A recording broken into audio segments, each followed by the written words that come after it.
Okay, here we are. The UFL has made it to the midseason. We are currently 5 weeks in. Birmingham 3-2, Michigan 3-2, Houston 2-3, and Memphis 1-4 on the USFL side. On the XFL side, we have DC at 4-1, Arlington 3-2, St. Louis 3-2, and San Antonio at 1-4. San Antonio, finally, you will get some home games this week. You will get some home games. Now, some of them will be on like Friday nights, but hey, you have no Masters to worry about, no NBA. Well, actually, no, never mind. There will be some NBA and NHL playoffs to worry about. There will be. There's no Masters to worry about. There's no March Madness to worry about. So the back half of the season, the UFL can capitalize on something, at least something. The Rock ain't gonna do nothing, so might as well try and do your best on your own. To be quite honest with you, first 5 weeks of the UFL this year have been kind of a mixed bag across the board. We're talking games that have been blowouts. There have been definitely been some blowout games. Ratings aren't always the greatest. Friday night's been hovering around 675,000 people viewing on Fox on Friday nights. Of course, there's a mix of ESPN and ABC and Fox games. For the most part, there's like a FS1 or an ESPN2 sprinkled in there very sparingly. But ultimately, at the end of the day, the UFL's lack of ratings momentum is on itself. At this point, there's just a lot of competition in this time period of the calendar. There's a lot of competition, and the point is that, well, UFL is just going to have to make the most of what it can. A lot of people are saying, well, ABC's the king of ratings. That's not entirely true. Honestly, if the ratings are going to be, the way they are, it doesn't really matter if you put them on ABC, if you put them on Fox. It doesn't matter. Both ABC and Fox reach 100% of U.S. households. So, there's really no difference there. It's just, The ratings have been And if you're not San Antonio, well, actually, no, San Antonio hasn't played a home game yet. If you're not St. Louis or DC, you aren't really doing too much as far as attendance goes. Yeah, Arlington has been kind of a, pretty okay, and Birmingham has been pretty okay, and Michigan's been pretty okay. But Houston, Memphis, oh no. I was in Arlington this past Sunday watching that thrilling DC game with them, in which DC came out with the victory in the end.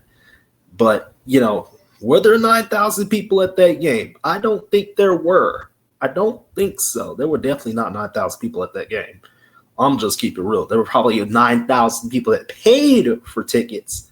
But did 9,000 people show up? No. I don't think 9,000 people showed up at Choctaw Stadium on a Sunday at 11 o'clock in the morning. That's just not how us Texans operate, especially people in Dallas. We don't operate like that. We don't operate like that for a second-rate football team. You know what I'm saying? And excuse my language, but that's just what the nature of spring football is.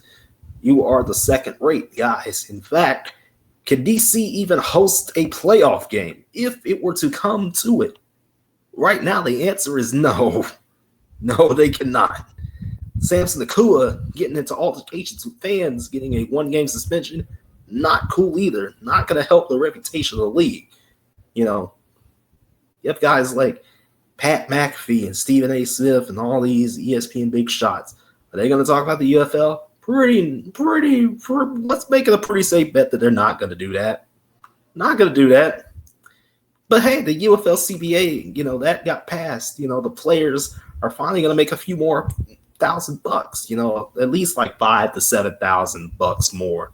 So instead of like 52,000, which is like the maximum they had anyway, it's now you now get a teacher's salary. You get a teacher's salary, baby.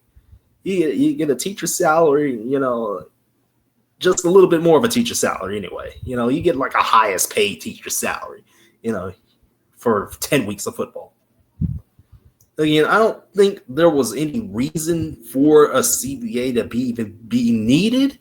If that's the way I'm wording it, I don't think there was a need for this to happen, but it happened anyway. Do the players need more money? I mean, at least basic healthcare protections, yeah.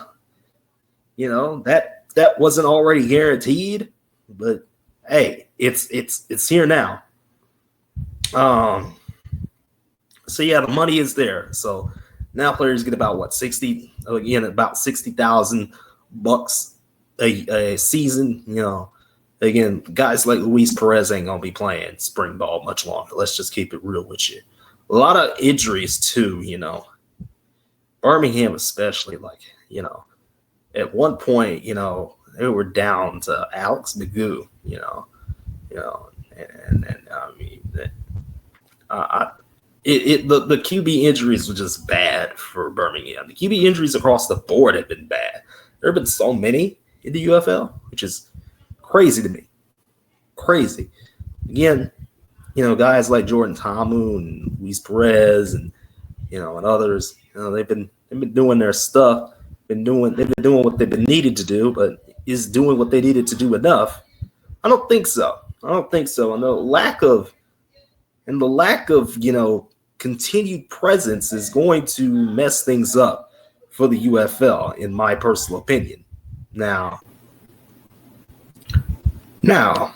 let me try and kind of sink things back into focus. San Antonio has a long way to go. Houston, Memphis, both have a long way to go. Yes, Memphis got clowned, you know, Houston was able to clown Memphis, you know, this past weekend. But we still have another Birmingham, Michigan meeting to go through. We still have Arlington, D.C. round 2 to get through. D.C. St. Louis. Another D.C. St. Louis matchup to get through. And honestly, if you're not watching at least 2 UFL games over the next couple weeks, you're missing something. You're missing at least something. There's storylines there. But again, you can make a case for any of these 5 teams, Birmingham, Michigan, St. Louis, D.C., and Arlington. You can make a case for any of these 5 teams to win a championship. So, at the end of the day, I think the Spring King and those Arlington Renegades will go ahead and win the UFL championship. That's what I think. I think they'll beat D.C. in D.C. in a couple weeks, and then, you know, beat DC again, and then go to St. Louis. St. Louis is the site of the UFL Championship this year. Again, that'll be at 7 o'clock Central Time on ABC this season. Of course, conference championships are on Sunday, June the 8th.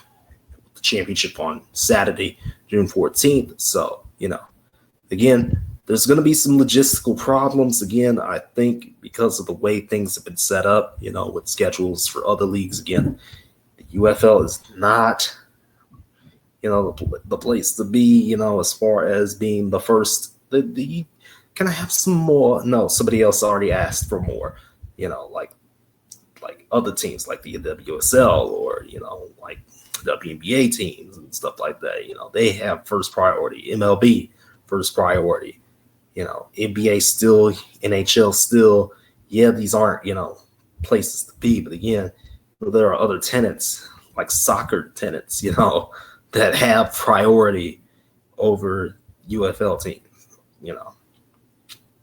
So, personally, I think this season so far has been kind of unwatchable, but I'm trying my best. Again, I had a great experience in Choctaw Stadium this past Sunday, and it was a great game. You know, DC was able to come back and beat Arlington. And again, they will have another matchup in just a couple weeks. Michigan and Birmingham will have another matchup in a couple weeks, and Michigan still can't beat Birmingham. So that was one of the big storylines. You know, Birmingham has all these weapons, but, you know, they're 3-2. You know, it's not going to be easy this year for the Stallions. Not going to be easy getting that next championship, trying to repeat as champions yet again. I don't know if they'll do that this year with the way injuries have been.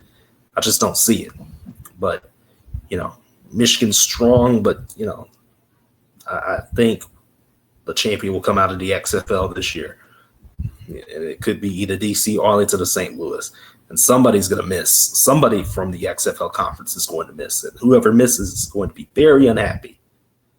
But what do you guys think? What are y'all thinking this upcoming weekend? There's definitely some interesting storylines this upcoming weekend. I'll be watching all 4 UFL games this weekend, combine that with some volleyball and some indoor football. It's going to be a great weekend of, sports and some playoff, basketball and hockey too. It's going to be a great weekend of sports. I can't wait for it.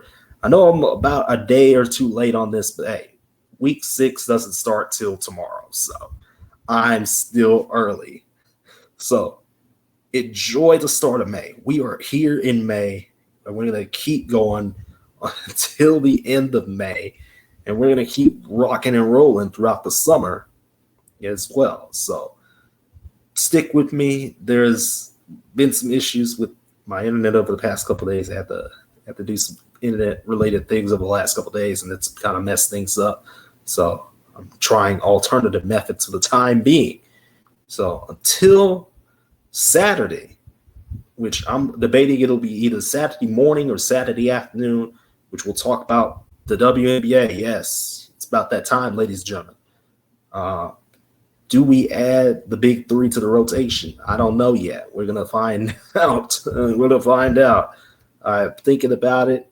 We're going to find out this weekend. I'm debating, but I will have some WNBA predictions this Saturday, and it'll be, either in the morning or in the afternoon. It kind of depends on how things go. So from me to you, I'm going to get on up out of here, and I hope y'all enjoy the rest of y'all Thursday. I'll have some shorts up too.